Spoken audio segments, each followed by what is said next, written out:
Hello everyone, I hope you all are fine. Start करते हैं आज का most important topic for HTET TGT and PGT English के लिए। टॉपिक का नेम क्या है? फोनेटिक्स। PHONETICS। फोनेटिक्स क्या है? आपके 4 से 5 नंबर कवर करता है TGT में भी और PGT इंग्लिश में भी, यानी कि सब्जेक्ट स्पेसिफिक जो सेक्शन है। दो ऐसे टॉपिक्स हैं, देखो, एक तो है फोनेटिक्स और दूसरा है फिगर ऑफ स्पीच, जिनको आप एक ही दिन में कर सकते हो और इनके अप्रोक्सीमेट 8 से 10 नंबर इन दोनों टॉपिक्स में से आ जाते हैं, यानी कि अगर 5-5 की एवरेज लगाएं तो इनमें से आ जाते हैं। सो इनको अगर आप कर लेते हो तो 8 से 10 नंबर आपके कहीं नहीं गए अगर आप इंग्लिश सब्जेक्ट से बिलोंग करते हो, इंग्लिश सब्जेक्ट से HTET अपना दे रहे हो। तो इसको स्टार्ट करते हैं, साथ साथ आपको बताती चलूँगी कि कहाँ कहाँ से क्वेश्चन आते हैं। ठीक है, स्टार्ट करते हैं। लिंग्विस्टिक्स। लिंग्विस्टिक्स क्या होता है? Scientific study of language. Language की साइंटिफिक स्टडी, यानी कि उसका प्रॉपर एनालिसिस करना। किस वजह से? ये इससे क्या हेल्प मिलती है हमको? हाउ लैंग्वेज वर्क्स, इससे पता चलता है कि लैंग्वेज कैसे काम करती है। How they are structured, languages हैं डिफरेंट टाइप्स की, वो कैसे बनती हैं, कैसे उनमें सिंबल्स यूज़ किए जाते हैं। How they change over time, time के साथ उनमें क्या क्या मॉडिफिकेशंस होती हैं। How people use them in communication, communication में लोग इनको कैसे यूज़ करते हैं, इसका पूरा ये कवर करता है लिंग्विस्टिक्स में, यानी कि साइंटिफिक स्टडी ऑफ लैंग्वेज। ये याद रखना, लिंग्विस्टिक्स क्या होता है, साइंटिफिक स्टडी ऑफ लैंग्वेज। ये सब नीचे वाला आपको समझाने के लिए था। यहाँ से इस टाइप के 1 वर्ड यहाँ से है, तो इनमें से क्वेश्चंस आते हैं आपको, आगे बहुत सारे आपको मिलेंगे। देखो लिंग्विस्टिक्स में क्या क्या कवर होता है। लिंग्विस्टिक्स में आता है first phonetics, phonology, morphology, syntax, semantics, pragmatics and socio linguistics. आगे 1-2 और हैं लेकिन वो इतने इंपॉर्टेंट नहीं है, क्योंकि जैसे सोशो लिंग्विस्टिक्स है उसी की तरह है, वो जो सोसाइटी में लैंग्वेज यूज़ होती है उसमें क्या क्या मॉडिफिकेशंस वगैरह इस तरीके से हैं वो भी। ठीक है, सो ये वाले जो हैं ये इंपॉर्टेंट हैं और इनमें से हमारा सबसे इम्पोर्टेंट है फोनेटिक्स, जिसको आज हम कवर करेंगे। एक ही वीडियो में पूरा चैप्टर कवर हो जाएगा, अच्छे से ध्यान से करना। मैं कहती हूँ कि मैंने ये पूरा एक वीडियो में करवा दूंगी, लेकिन आपको क्या करना है, इसको पार्ट्स में डिवाइड करना है। जैसे पहले दिन आप करोगे ये जितनी भी डेफिनेशंस दी हैं वो सब, सेकंड डे आप करोगे कॉन्सोनेंट साउंड्स, थर्ड डे आप करोगे वावल साउंड्स में मोनोफ्थोंग्स, फोर्थ डे आप करोगे डिफ्थोंग्स। मतलब इस तरीके से आप डिवाइड कर करके इसको लर्न करो, ज़्यादा अच्छे से याद हो जाएगा। फिर एंड में आप सीखो ट्रांसक्रिप्शन। ठीक है, तो देखते हैं। अब देखो फोनेटिक्स क्या होता है। Phonetics study of speech sounds. Speech sounds यानी कि एक साउंड जो है वो कैसे प्रोड्यूस होती है। ठीक है, ये है फिजिकल एस्पेक्ट, साउंड का फिजिकल एस्पेक्ट। फोनेटिक्स क्या है? Study of speech sounds. इसमें क्या होता है, हाउ साउंड्स प्रोड्यूस, कैसे वो ट्रांसमिट होती हैं यानी कि एक से दूसरे पर्सन तक, और कैसे वो सुनी जाती हैं। इसमें क्या क्या कवर होता है ये सब आएगा फोनेटिक्स में, यानी कि फिजिकल एस्पेक्ट साउंड का। नेक्स्ट है फोनोलॉजी। फोनोलॉजी क्या है? Study of sound function. इसको कैसे याद करोगे? साउंड, यहाँ से हमने PH होता है फ, और फ से ही होता है फंक्शन। ठीक है, इसको ऐसे कनेक्ट कर करके याद कर लो तो आपको इजीली याद हो जाएंगे। फोनोलॉजी यानी कि साउंड कैसे फंक्शन करती है। फंक्शन में क्या होता है, कुछ पैटर्न्स और रूल्स होते हैं, या फिर फनीम्स। फनीम्स भी आगे मैं आपको बता दूंगी क्या होता है। ठीक है, फोनोलॉजी में क्या होता है, फंक्शन, आपको ये ध्यान रखना है। फोनोलॉजी में होता है फंक्शन, पैटर्न्स या फनीम्स। नेक्स्ट है मोर्फोलॉजी। मोर्फोलॉजी होती है formation, study of formation of words, यानी कि वर्ड्स हैं वो कैसे फॉर्म, यानी कि कैसे जनरेट किए जाते हैं, कैसे बनाए जाते हैं। इसमें मोर्फोलॉजी को कैसे करोगे, फ से, यहाँ से मोर से फोर। ठीक है, मोर से फोर। ठीक है, फॉर्मेशन, मोर्फोलॉजी यानी कि formation, study of words formation and structure. जैसे कि प्रीफिक्स कैसे लगाए जाते हैं वर्ड्स के आगे, सफिक्स जो वर्ड्स के पीछे लगाए जाते हैं वो कैसे लगते हैं, फिर उनसे जो नया वर्ड जनरेट होता है वो कैसे जनरेट होता है और उसका मीनिंग कैसे काम करता है, इस तरीके से। और रूट वर्ड्स क्या होते हैं, यानी जो बेस वर्ड होता है उसमें कैसे सफिक्स और प्रीफिक्स लगाए जाते हैं, ये सब इसके अंदर ही आता है। नेक्स्ट है सिंटैक्स। सिंटैक्स क्या होता है, स्ट्रक्चर के ऊपर, सेंटेंस का स्ट्रक्चर। ये था मोर्फोलॉजी, था वर्ड की फॉर्मेशन या वर्ड का स्ट्रक्चर। सिंटैक्स में है सेंटेंस का स्ट्रक्चर, ठीक है, एस से है ये, सो सेंटेंस का structure. How words are combined to form sentence, एक सेंटेंस को बनाने के लिए वर्ड्स को कैसे जोड़ा जाता है, ये उन रूल्स के ऊपर काम करता है। सिमेंटिक्स, नेक्स्ट है सिमेंटिक्स। सिमेंटिक्स होता है, इसमें आता है मेंटिक्स, मेंटिक्स से हम लगाएंगे मीनिंग, ठीक है, मीनिंग ऑफ लैंग्वेज और वर्ड्स, यानी कि कैसे कोई शब्द कन्वे किए गए कि उनका मीनिंग क्या बन के आया हमारे सामने, या सामने वाले को उसने क्या समझा। सिमेंटिक्स वर्क करता है मीनिंग के ऊपर। एक बार दोबारा से देखो, फोनेटिक्स क्या था, स्पीच साउंड। फोनोलॉजी था साउंड के पीएच से फंक्शन, ठीक है, साउंड के फंक्शन। मोर्फोलॉजी था मोर से फॉर्मेशन, फॉर्मेशन ऑफ वर्ड्स। आगे है सिंटैक्स। सिंटैक्स, सिंटैक्स से है स्ट्रक्चर किसका, सेंटेंस का, ठीक है, सेंटेंस का स्ट्रक्चर। सिमेंटिक्स, मेंटिक्स से है मीनिंग, मीनिंग ऑफ लैंग्वेज या वर्ड्स, ठीक है, जो वो कन्वे करते हैं वर्ड्स या फ्रेजेस। नेक्स्ट देखो, अब है प्रैग्मेटिक्स। प्रैग्मेटिक्स क्या होता है, संदर्भ में, ठीक है, मीनिंग इन कॉन्टेक्स्ट, यानी कि जिस कॉन्टेक्स्ट में जो वर्ड्स यूज किए गए हैं उसने कैसे अपना मीनिंग कन्वे किया, यानी कि मेनली ये किसके ऊपर बेस्ड है, कॉन्टेक्स्ट, किस संदर्भ में बात की गई। प्रैग्मेटिक्स यानी कि context. How context influence meaning of communication such as tone, body language, implied meanings. इसमें क्या क्या आता है, कॉन्टेक्स्ट कैसे डिफर करता है, जैसे किसी की टोन, एक ही शब्द है, अच्छे प्यार से बोलोगे तो उसका मीनिंग कुछ और निकलेगा, अगर उसको गुस्से में बोलते हैं तो कुछ और मीनिंग निकलेगा। इसी तरीके से प्रैग्मेटिक्स होता है, मतलब मेनली प्रैग्मेटिक्स में क्या होता है, जेस्चर्स, हमारे जेस्चर्स जो हम शो करते हैं बोलते टाइम, हमारे फेस पे जो एक्सप्रेशंस आते हैं, हमारी बॉडी लैंग्वेज क्या होती है जब हम अपना मैसेज कन्वे कर रहे हैं, उसमें वो सब कवर होता है प्रैग्मेटिक्स के अंदर, ठीक है। तो आगे देखो सोशियो लिंग्विस्टिक्स। सोशियो लिंग्विस्टिक्स क्या होता है, the study of how language varies and change different social context.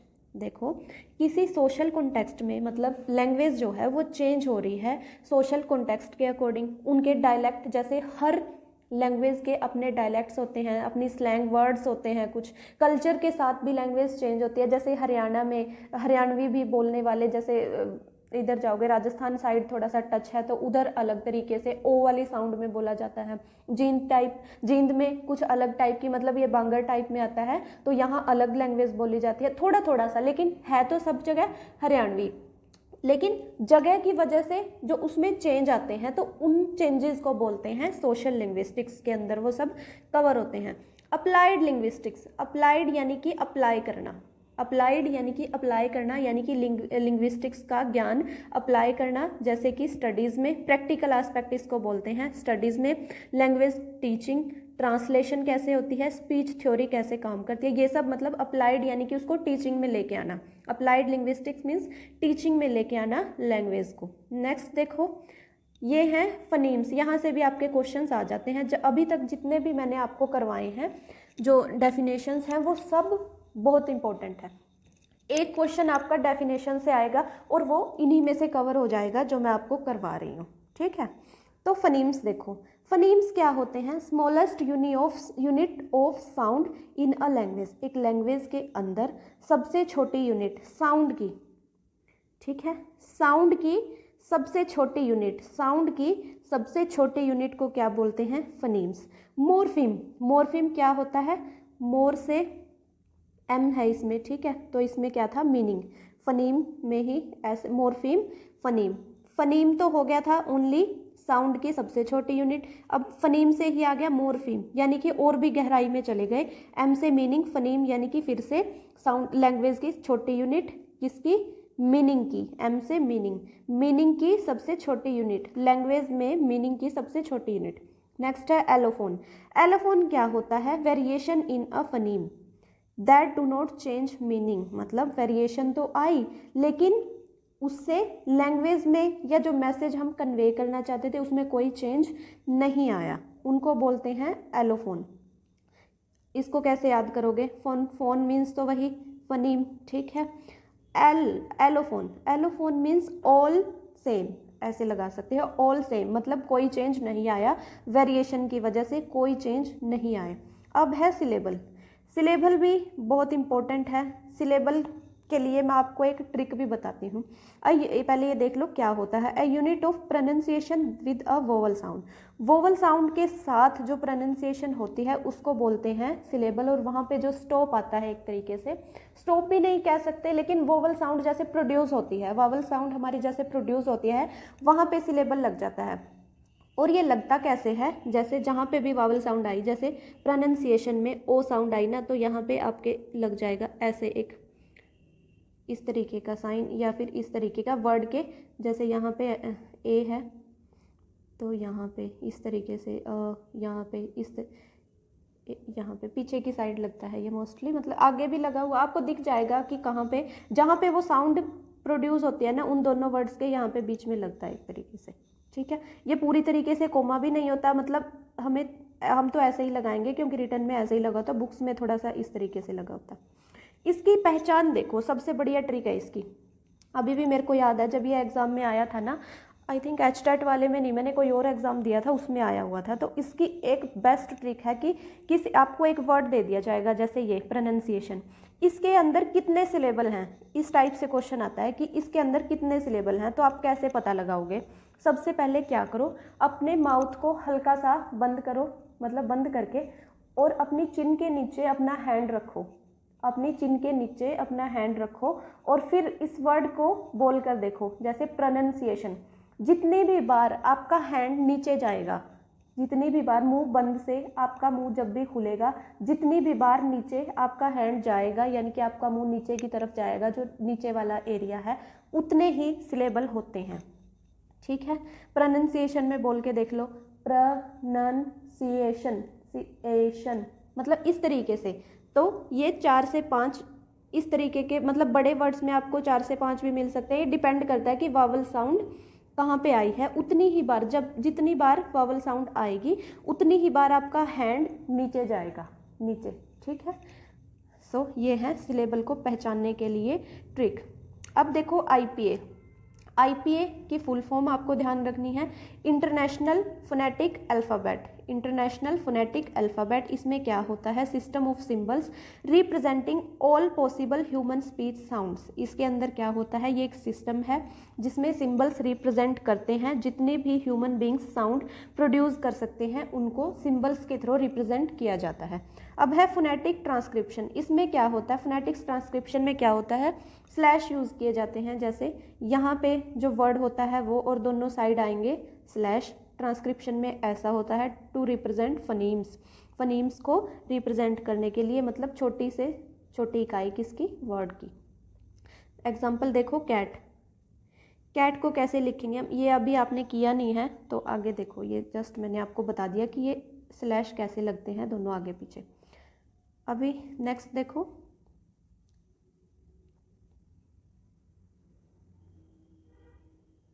अब फोनेटिक ट्रांसक्रिप्शन में क्या होता है? यूज़ ब्रैकेट्स टू, मतलब मेनली तो आपका जो वही होता है मैंने बताया, दोनों साइड लगेंगे स्लैश, ठीक है। लेकिन ये एक्स्ट्रा में आपको इतनी इम्पोर्टेंट नहीं है करने की, ये क्या बताया हुआ है कि ब्रैकेट जो है वो कहाँ पे यूज़ होती है, ठीक है। जब पूरे को डिस्क्राइब करते हैं तो होती है ब्रैकेट, नहीं तो आपका ये याद रखना बस कि दोनों साइड लगता है आपके स्लैश, और बीच में होता है वो ट्रांसक्राइब्ड जो वर्ड होता है वो, ठीक है। अब है इंटोनेशन। इंटोनेशन क्या होता है? The rise and fall of pitch in speech. जब हम बोलते हैं, जो हमारी पिच है, पिच एक तरीके से होती है, मतलब आप पिच जैसे हाई साउंड जो जाए, हाई और नीचे जब भी होती है, मतलब एक तरीके से तीखापन भी हो सकता है आवाज़ में, मतलब हाई और नीचे, तो उसको बोलते हैं इंटोनेशन। जब नीचे और ऊपर होती है हमारी पिच हाई हो और नीचे हो, जब किसी वर्ड के ऊपर स्ट्रेस देना है तो हाई पिच, जैसे इस तरीके से, तो उसको बोलते हैं इंटोनेशन। अब है स्ट्रेस। स्ट्रेस क्या होता है? एम्फेसाइज, यानी कि किसी वर्ड के ऊपर प्रेशर देना, उसको जोर से बोलना, उसको बोलते हैं स्ट्रेस। जैसे कि प्रेजेंट, प्रेजेंट में जो प्री है उसके ऊपर प्रेजेंट, प्रेजेंट, इस तरीके से। अब है ये सब हो गया जो अभी मैंने ऊपर करवाया अभी तक। यहाँ से आपका एक क्वेश्चन बनेगा, दूसरा क्वेश्चन बनने के चांसेस हैं यहाँ से भी, ठीक है, क्योंकि लास्ट ईयर तो मैंने यहाँ से क्वेश्चन देखे भी हैं। अब है फोनेटिक्स में कितनी साउंड्स होती हैं? अल्फ़ाबेट्स होते हैं हमारे पास 26, आपको पता ही है, A to Z, ठीक है। अब इन 26 अल्फ़ाबेट्स में 44 साउंड्स होती हैं। एक क्वेश्चन आपको आ सकता है कि ह्यूमन बींग्स कितनी साउंड्स प्रोड्यूस कर सकते हैं, तो उसका आंसर आएगा 44 साउंड्स। अब 26 अल्फ़ाबेट्स हैं, इनको डिवाइड किया गया है वोवल एंड कॉन्सोनेंट साउंड में। वोवल होते हैं हमारे 5 और जो बाकी बचे उनको बोलेंगे कॉन्सोनेंट साउंड्स। अब अब कॉन्सोनेंट साउंड से बनेंगी 24 साउंड्स, यानी कि इसमें जो 24 वाला हिस्सा है वो बनेगा कॉन्सोनेंट साउंड से, और बाकी जो बची वावल साउंड वो होती हैं, वावल जो अकेले 5 हैं वो 20 तरीके की साउंड प्रोड्यूस करते हैं, ठीक है। तो ये दोनों को अगर हम ऐड करेंगे तो ये हो जाएगा 44। ये भी ध्यान, मतलब इसमें से तो एक एक चीज़ आपको ध्यान रखनी है। 21 कॉन्सोनेंट से साउंड प्रोड्यूस होती है 24, और 5 वोवल्स जो होते हैं वो 20 तरह की साउंड प्रोड्यूस करते हैं। अब आगे 20 तरह की साउंड्स में भी जो 12 साउंड्स होती हैं वो मोनोफ्थोंग्स होती हैं, यानी कि सिंगल वावल साउंड इनको बोलते हैं, और डिफ्थोंग्स 8 होती हैं, यानी कि डिफ्थोंग्स यानी कि डबल वावल साउंड। ये कितनी होती हैं? 8। सो 12 और 8 कितना हो गया? 20। अब आगे देखो मोनोफ्थोंग्स क्या होते हैं, मैंने आपको वैसे बता दिया। मोनोफ्थोंग्स होते हैं प्योर वावल या सिंगल वावल साउंड, डिफ्थोंग्स होते हैं डबल वावल साउंड। ये देखो इसको बोलते हैं शवा, शवा एक तरीके से। इसमें क्या है? Unstressed neutral vowel sound in English. Unstressed मतलब कोई स्ट्रेस नहीं दिया होता उसके ऊपर, न्यूट्रल सी साउंड होती है, ना मोनोफ्थोंग्स ना डिफ्थोंग्स ना स्ट्रेस्ड ना सिलेबल, कुछ भी नहीं होता इसमें, ठीक है। बिल्कुल सी बेसिक सी साउंड, कैसी? अनस्ट्रेस्ड, जिसके ऊपर स्ट्रेस नहीं है, इसको बोलते हैं शवा। बस ये वर्ड भी आपको याद रखना, ये बिल्कुल न्यू है। आई थिंक ये फोनेटिक्स में कवर भी नहीं किया होता जब हमने किया था मास्टर्स में, तो ये वर्ड इसको ध्यान रखना क्या बोलते हैं। जैसे कि the a word in sofa, sofa में अ, सोफा, इस तरीके से। अब आगे देखो कॉन्सोनेंट साउंड्स। कॉन्सोनेंट साउंड्स मैंने आपको बताई कितनी होती हैं? 24। अब जो इस पेज पे साउंड्स हैं सारी, वो क्या है? जिनमें कोई चेंज नहीं आता, मतलब पी के लिए वर्ड यूज होगा पी, टी के लिए ट, टी, क के लिए के वर्ड ही यूज होगा, ब के लिए बी, ग को ऐसे ही जी, ठीक है। इनके आगे मैंने एग्जाम्पल भी लिख दिए हैं कि कैसे हैं ये वाले जो वर्ड्स हैं, फ जैसे अफ ऐसे लिखा जाता है, स सेम ऐसे और यूं, ह जैसे है होता है पहले H फॉर हैन वाला वैसे ही और दोनों साइड से बंद, म भी ऐसे ही लिखा जाता है। बस इनमें ना थोड़ी थोड़ी आप ये ध्यान रखना कि जैसे इनमें ना हम ऐसे इंग्लिश में तो ऐसे कर देते हैं म, लेकिन इनमें ऐसे नहीं लिखा जाए, इनको आपको पूरा टच करना होगा म, इस तरीके से, ठीक है। और न में भी ऐसा ही होता है, यूँ।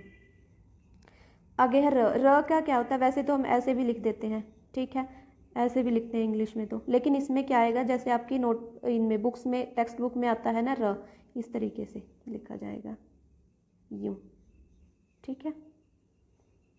ल को हम ऐसे जैसे मर्जी लिख देते हैं इंग्लिश में तो, लेकिन इसमें सिंपली ये भी आपको तो मिस ही मिल सकता है बुक्स में, तो चलो हम रिटर्न में लगा सकते हैं इतना सा, ठीक है। डी को ऐसे डी, बस सिंपल इस तरीके से। और इनको ऐसे ही राइट करना है, आपको ध्यान रखना। कहीं ऐसे भी हो जाता है कि इन्हीं से आपको क्वेश्चन मिल जाए कि कहीं पे आपको ऐसे लिखा हो जैसे इंग्लिश में लिखा होता है, लेकिन आपको उसको पहचान ना पाओ। अब ये जो कॉन्सोनेंट्स हैं ये थोड़ा अलग तरीके से लिखे जाते हैं, इसीलिए मैंने इनको अलग लिखा है। य जो साउंड है इसको कैसे लिखा जाता है? जैसे हमारा इंग्लिश में ज होता है, जे जग वाला, येट, तो हम इसको कैसे लिखेंगे? ज से स्टार्ट, ठीक है। अब है थ से थीटा वाला, थ को लिखा जाता है थीटा की तरह, ठीक है। श को लिखा जाएगा ऐसे, हल्की सी मात्रा इस तरीके से। अंग जैसे सिंग रिंग में आता है तो अंग ऐसे। द को लिखा जाएगा ऐसे, ठीक है, ये देखो द। च की साउंड आएगी ट, और जैसे फ है आधा या श कह सकते हैं, इनको जोड़ के जो साउंड आएगी वो होगी च की। अब देखो व, ये दो साउंड हैं व की और डब्ल्यू, मतलब डब्ल्यू और वी दोनों साउंड व की ही होती हैं। इनको कैसे लिखेंगे? जब वैन वाला आएगा, वैन मतलब सिंपली व, तो आएगी वी, ठीक है। और जब हम बोलते हैं पाउट सा बना के, मतलब घुमा सी के अंदर, जैसे वर्ड जो है वो मोल्ड हो रहा है, वेट इस तरीके से बोल के देखो पाउट बनता है जब हमारा, तब होती है डब्ल्यू साउंड, ठीक है, इसको ध्यान रखना। अब जो ज साउंड होती हैं वो 3 होती हैं इसमें, यहाँ पे डिफरेंस करना थोड़ा डिफिकल्ट है। देखो ज वाली बिल्कुल अलग कर दो, ठीक है, ज पैर में बिंदी लगी होती है, ये वो साउंड होती है, ये इसको कैसे लिखा जाता है? जेड से, ठीक है, ज़ीरो, एग्जाम्पल के लिए ज़ीरो, ठीक है। और इसका एक और एग्जाम्पल है जिप, तो इनको कैसे लिखेंगे? जिप, जेड से स्टार्ट करके, ठीक है। अब बचे ये दोनों में देखो ये है एक तरीके से 3, ठीक है, पहले वाला है 3 में, यानी कि ये जो 3 वर्ड्स की साउंड आ रही है बीच में, ट्रेजर, मेजर, मतलब एज, ठीक है, इस तरीके से मेजर, जर, ज वाली, लेकिन पूरे तरीके से जेड वाली भी नहीं है, ठीक है। तो इस साउंड में आता है ये 3, ठीक है। अब डी और यहाँ पे 3, ये कब आती है? जब साउंड होती है जैसे एज, जैम, मतलब जय वाली सिंपल साउंड, ठीक है, जय वाली सिंपल साउंड, जैसे जज, ज भी होता है वैसे, जज हम ऐसे जज तो नहीं लिखते, वैसे जज लिखते हैं, ठीक है। तो ये वाली साउंड्स इनमें होती है थोड़ी बड़ी वाली साउंड्स, यानी कि मेजर, जर, ठीक है, ट्रेजर, ये वाली साउंड्स। बस आप इन दोनों में ही ध्यान रखना, ये वाली तो आपको वैसे भी पता लग जाएगी, इन दोनों में मैंने बता दिया आपको डिफरेंस। अब देखो मोनोफ्थोंग्स मैंने आपको क्या बताया? सिंगल वावल साउंड, ठीक है। पहले देखो बड़ा ई, बड़ा ऊ, अर वाली साउंड, बर्ड, मतलब बड़ी अ वाली साउंड, बड़ा अ वाली, बड़ा ओ और बड़ा आ, ठीक है, एक ये बड़ा आ। इनमें देखो इनके पीछे क्या लगा हुआ है? बिंदियाँ, ठीक है, इनमें क्या लगा हुआ? वो वर्ड प्लस बिंदी, ये देखो इनमें सब में, इनको ऐसे याद रखना आप, जैसे बड़ी ई वाली, बड़ी ई में क्या है? आई और 2 बिंदियाँ, क्या बन जाता है? बड़ा ई। सिंपल छोटा ई के लिए आएगा आई, छोटा ऊ ये हो गया, और बड़ा ऊ यू जैसे होता है, उसके बाद 2 बिंदियाँ। ई मतलब ए वाली साउंड, बेड, एंड, इस तरीके से जो फास्ट प्रोड्यूस हो, ठीक है। छोटी ई और बड़ी ई में क्या डिफरेंस है? छोटी ई और बड़ी ई दोनों में क्या डिफरेंस है? या छोटा ऊ बड़ा ऊ, छोटी जो भी है, छोटी मात्रा जो भी आएगी उसमें क्या होता है? जो आवाज़ है वो झट से प्रोड्यूस होती है, सडनली, ठीक है। जैसे कि शिप ये होगी बड़ी, शिप, बीच, शीप, बीच, रीच, और जो एकदम से साउंड प्रोड्यूस हो, ठीक है, एकदम से, ये तो होगी बड़ी वाली जो मैंने अभी आपको बताई, शीप, बीच, रीच, टीच, ठीक है, ये बड़ी वाली। अब एकदम से साउंड प्रोड्यूस हो छोटी ई की, जैसे सिट, हिट, शिप, रिप, इस तरीके की साउंड, मतलब झट से आवाज़ निकले, तो उनमें होती है छोटी वाली साउंड हमेशा। ऊ के साथ भी ऐसा ही होता है, ओ के साथ भी और ए के साथ भी, ठीक है, ये बात ध्यान रखना।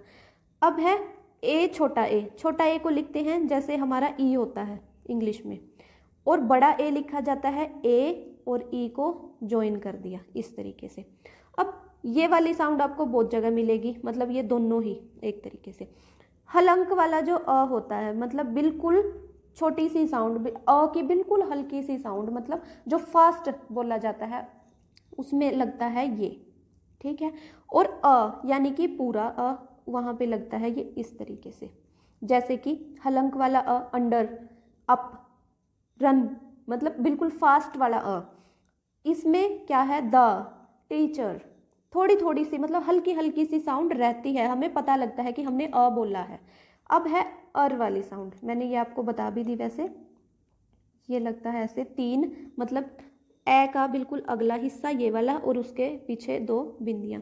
अब है छोटा ओ, छोटा ओ, छोटा नहीं सॉरी बड़ा, बड़ा जिसमें दो बिंदियां लगेंगी, बड़ा ओ। ये है लॉन्ग, डूअर, डोर, फ्लोर, इस तरीके की आवाज़। और छोटा ओ हॉट, पोट, शॉर्ट, इस तरीके से। ये होता है एक तरीके से हमारा उल्टा ए। ठीक है। आ की साउंड, आ, ए की साउंड तो ये होगी दोनों, सिंपली जब थोड़ी सी बड़ी लगेगी द, मतलब जो पीछे आएगा तो आ जाएगा ऐसे, और जब हलंक वाली बिल्कुल छोटी सी अप, रन, तो ये आ जाएगा। और अब जब आएगा आ की साउंड जब आएगी तो क्या होगा, ये ए और दो बिंदियां। ठीक है, ये ध्यान रखना। अब है डिफ्थोंग्स। डिफ्थोंग्स में क्या है, इनमें होते हैं डबल वावल। देखो जैसे यहाँ पे भी आपको दिखाई दे रहे होंगे डबल वावल सब जगह। इनमें दो वावल्स को जोड़ के साउंड प्रोड्यूस होती है। देखो ये है अ, उ। अभी मैंने आपको बताया जहाँ पे थोड़ी सी साउंड आती है, यहाँ पे इसको रिप्रेजेंट करते हैं ऐसे अ, उ, छोटे वाला उ, औ, इसको कैसे, नो, मतलब ओ वाली जब हमें बोलने में नो ओ वाली साउंड आए, इसकी पहचान क्या है, जब हमें ओ वाली साउंड आए तो कौन सी होती है, नो, नो, गो, स्लो, तो वहाँ पे ये वाले जो डिफ्थोंग्स हैं वो यूज होंगे। और इसी तरीके से आऊ, अब है आऊ, ये था आऊ, आऊ, आऊ, आऊ, दोनों में क्या लगा हुआ है पीछे, ऊ छोटे वाला, और आगे है अ और बड़ा आ, मैंने आपको बताया था इस तरीके से जो होता है। ठीक है, और इसके पीछे दो बिंदियां लग जाए तो बड़ा ओ। तो ये ध्यान रखना, ये दोनों एक साथ याद कर लो, जैसे अ, औ, ये है, और दूसरा क्या है, आऊ, आऊ, आऊ, क्राउन, नाउ, हाउ, बड़ी वाली साउंड। ठीक है, जैसे ना अंग्रेज लोग बोलते हैं ना, सिंपली उस तरीके से बोल के देखो वर्ड को, फिर आपको ये साउंड समझ में आ जाएगी। नेक्स्ट है, अब देखो ये वाली साउंड करो, जिनमें लगता है ई, आई, पीछे ई की मात्रा है, इनको देखो एक जैसी आएंगी आपको। फिर ई, ए, ये साउंड होती है ए की, छोटा ए, आई, ओई, ए, आई, ओई, ए, आई, ओई। ठीक है, ए में क्या लगता है, ये और आई, प्रे, प्रे। ठीक है, ब्रेक, ई और ए के मतलब ऐसी सी साउंड बनेगी जोड़ के। अब है आई, ये ए मैंने आपको आ बताया था आपको, और ई की, क्राइम, लाइट, हाइट, ये वाली साउंड। अब है ओई, ओई का मतलब जो ऊपर वाला है ना, ये इसको बोलते हैं, इसका आगे लग जाएगा और फिर आई सेम। ठीक है, ये क्या साउंड हुई, आई, जैसे बॉय, ऑयल, कॉइन, इस तरीके से। अब इन तीनों को एक साथ पढ़ लो, ये कर लिया हमने, ये कर लिया, ये कर लिया। अब ये जिनके पीछे लगता है अ, ये हो गया छोटा ए, और ये अ मैंने आपको बताया। ठीक है, ये साउंड होगी एयर, मतलब ए वाली, pair, hair, chair, there, air. ठीक है, ए वाली साउंड। अब है ई वाली साउंड, ई वाली, ई। ठीक है, नियर, बियर, पियर। ठीक है, इस तरीके की ई, छोटा ई और अ वाली साउंड। अ आपको ध्यान रखना है, ये ऐसे लगाना है। ठीक है, अब है ऊ और अ, छोटा ऊ ये और अ ये। ठीक है, पुअर, टूअर, टूरिस्ट, ऊ, मतलब ऊ थोड़ा सा लंबा वाला जो यूज़ होता है उसको बोलते हैं ये ऊ की साउंड, डिफ्थोंग्स। ये हो गए डिफ्थोंग्स। इसमें थोड़ा सा देखने लायक क्या है, देखो कॉन्सोनेंट साउंड, जब ये ट्रिक्स हैं एक तरीके से, छोटे छोटे रूल्स हैं, वैसे अगर आप उनमें से करोगे तो भी आपका हो जाएगा। रूल्स क्या हैं, फर्स्ट है ये, जब दोनों साइड आगे पीछे वावल हो और बीच में कॉन्सोनेंट हो तो आपकी ए ही साउंड होती है, ए, जैसे बेक, गेट, इस तरीके से। जब आगे और पीछे वावल हो, बीच में कॉन्सोनेंट हो, तो आपकी साउंड कौन सी होगी? ए, ब्रेक। ठीक है, बेक, ब्रेक, ब्रेक नहीं, रे वाली तो फिर वो होगी कॉन्सोनेंट वाली। तो बेक, जैसे इसमें आप इनको ना ऐसे लिख के देखोगे, बेक। ठीक है, गेट, इनमें क्या है देखो, टी बीच में आ गया और आगे पीछे क्या है? वावल, ए भी वावल है, ई भी वावल है, बीच में क्या आ गया? T, consonant. अब के जो है वो कॉन्सोनेंट है, ए और ई वावल साउंड है, तो इनको ए ई की साउंड प्रोड्यूस करेगी। ठीक है, अब आर के लिए क्या रूल है? आर के लिए है जब ये स्टार्टिंग में आएगा तो इसको सिंपली जैसे है वैसे ही लिखेंगे आर। ठीक है, यानी कि ये कोई भी ऐसा नहीं होगा कि साउंड प्रोड्यूस नहीं करेगा, साइलेंट नहीं होगा।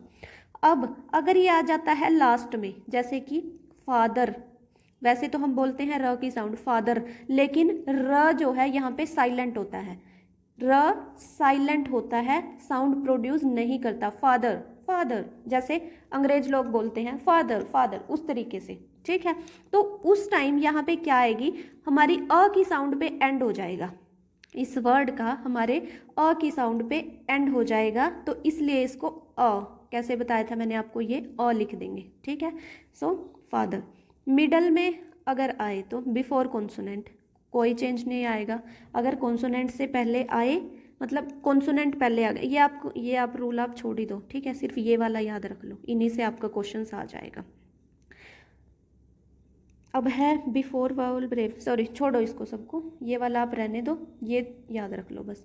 अगर स्टार्टिंग में आएगा तो प्रोड्यूस होगा और लास्ट में आएगा तो साउंड प्रोड्यूस नहीं करेगा, तो उसके लिए अ वर्ड यूज़ हो जाएगा सिंपली। ठीक है, और अगर बीच में आएगा तो वो जो डिफ्थोंग्स हैं या जो मोनोफ्थोंग्स हैं उनके अकॉर्डिंग जो मात्रा आती होगी उनके अकॉर्डिंग वो आ जाएगा। ठीक है, अब आप वर्ड बोल के देखोगे कि कैसे, अगर वो साइलेंट आता है, मतलब हमें वर्ड्स का पता ही होता है कि कहाँ पे साइलेंट बोला जा रहा है, कहाँ पे ऐसे ही साउंड प्रोड्यूस कर रहा है, तो उन वर्ड्स के अकॉर्डिंग आ जाएगा। अब देखो फोनेटिक ट्रांसक्रिप्शन, ओहो इसमें ये आया नहीं, वेट एक सेकेंड। अब यहाँ पे देखो कुछ फोनेटिक ट्रांसक्रिप्शंस आपको दी गई हैं, जैसे वर्ड्स हैं यहाँ पे जो आपको राइट करने हैं। स्कूल, स्कूल कैसे लिखते हैं? जैसे स की आवाज़, स की साउंड होती है तो सिंपली स, क की सी एच है, लेकिन हमें जो भी वर्ड्स होगा उसको हिंदी में बोल के देखना है, जैसे हम लिखते हैं ऐसे स्कूल। ठीक है, तो हमें साउंड के साथ जाना है, ना कि जो वर्ड दिया हुआ है यहाँ पे, ये बात हमेशा ध्यान रखना, हमें हिंदी में बोल के देखना है। ठीक है, तो स क की आवाज़ आ रही है तो क, और ऊ स्कूल बड़े वाला ऊ, तो दो बिंदी और पीछे ल, स्कूल, और पीछे आगे पीछे स्लैश में इसको बंद करेंगे, ये याद रखना। अब है फीट, फ की फीट बड़ी वाली फ और बड़ी वाली ई की फीट, ये कैसे था? छोटा वाला था आई की तरह और ट सेम था, ये कॉन्सोनेंट है सेम। मदर, म, अ, मदर, म, इसमें अ की बिल्कुल हल्की सी साउंड है, फिर आ जाएगा हमारा द। और र कैसे था? मदर, मैंने आपको बताया था अभी, आर जो पीछे आएगा वो साइलेंट आएगा, अंग्रेज लोग जैसे बोलते हैं वैसे बोल के देखो, मदर, मदर, तो आर जो है वो साइलेंट है, और ई आर इसकी जगह पे क्या लग जाएगा हमारा, जो मैंने आपको बताया था अ जो सिंपल वाला है वो। ठीक है, अब है student, student, student, S T U, stu बड़े वाला, स्टूडेंट सिंपल ऐसे। सो ये आप देख लेना, लैंग्वेज में जैसे अंग की आती है तो ये वाला वर्ड यूज़ होता है। ये सब वर्ड्स हैं, आप अपने तरीके से इनको करके देख लो, बस ये इनका ध्यान रखना। आपको इनसे भी क्वेश्चंस आते हैं, मैं बताती हूँ आपको, क्वेश्चंस एक दो तो आ जाएंगे इससे, फोनेटिक ट्रांसक्रिप्शन से। एक जो स्टार्टिंग में जो डेफिनेशंस मैंने करवाई, एक क्वेश्चन उनसे बनता है, दो क्वेश्चंस यहाँ से फोनेटिक ट्रांसक्रिप्शन से, और एक क्वेश्चन आपका वहाँ से आएगा कि कितनी साउंड्स होती हैं, या डिफ्थोंग्स मोनोफ्थोंग्स क्या, मतलब कौन सी साउंड्स प्रोड्यूस करते हैं, जैसे प की साउंड क्या होती है, टी की, जैसे कुछ डिफरेंट साउंड, थ के लिए कौन सी साउंड होती है, तो कौन सा वर्ड यूज़ किया, थीटा, थीटा से उसको रिप्रेजेंट किया जाता है। सो इस तरीके से आपके क्वेश्चंस आएंगे, और इस सेशन से बाहर एक भी क्वेश्चन आपका नहीं जाएगा, ठीक है। फोनेटिक ट्रांसक्रिप्शन की आप प्रैक्टिस कर सकते हो। कहाँ से प्रैक्टिस करोगे? गूगल पे सर्च करो, जैसे कोई भी वर्ड हो, जैसे मदर के लिए कि फोनेटिक ट्रांसक्रिप्शन क्या होगी। इस तरीके से आप खुद भी उन कॉन्सोनेंट्स और वर्ड्स को यूज़ करके कॉन्सोनेंट साउंड्स और जो मोनोफ्थोंग डिफ्थोंग्स मैंने आपको करवाए उनको यूज़ करके उस वर्ड को ट्रांसक्राइब करो और फिर उनको चेक करो गूगल से कि वो ठीक है या नहीं, ठीक है। सो ये था आज का हमारा सेशन। आई होप आपके सारे डाउट्स क्लियर हो गए होंगे। डेली आप इसकी प्रैक्टिस ज़रूर करें। आई होप आपको मेरा कंटेंट पसंद आया होगा। अगर आपको मेरा कंटेंट पसंद आता है तो please like share and subscribe. Thank you so much.